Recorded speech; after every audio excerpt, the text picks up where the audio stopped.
Hello mga kaboba, nasubukan nyo na ba ang maputulan ng clutch cable? So sa video na ito ipapakita ko sa inyo kung paano ipalitan ang ating clutch cable pag naputol ito.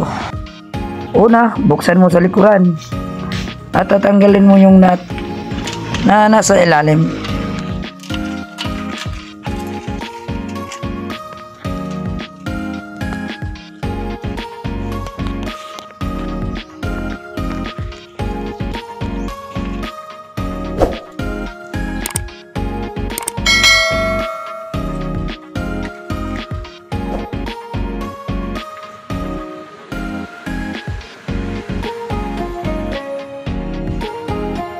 So ayan ang binili ko na clutch cable.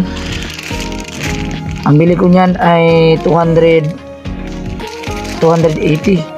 Hindi po yan ang genuine na binili ko kasi replacement lang ang binili ko.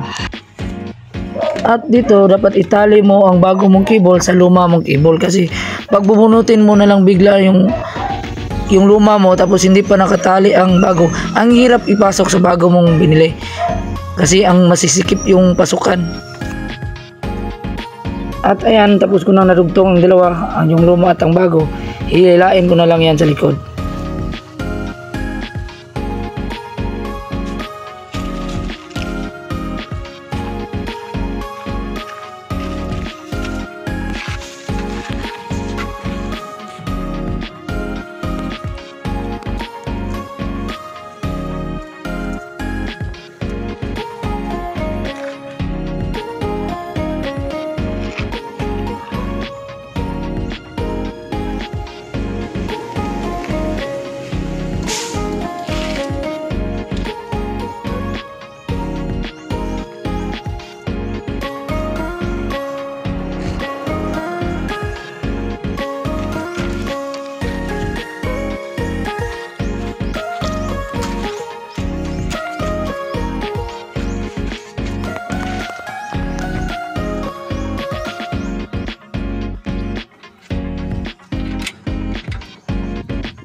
At huwag natin kalimutan maglagay ng langis sa bago nating binili na cable para smooth at iwas na rin sa mga kalawang.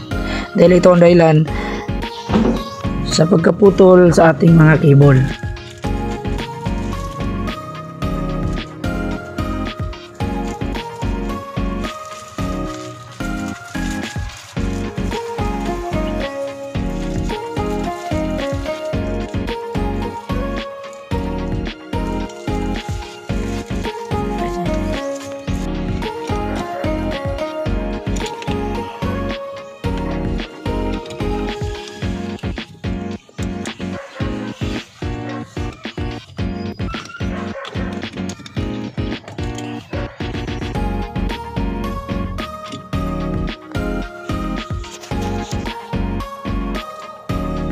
Ang clutch cable ay dalawa ang adjuster.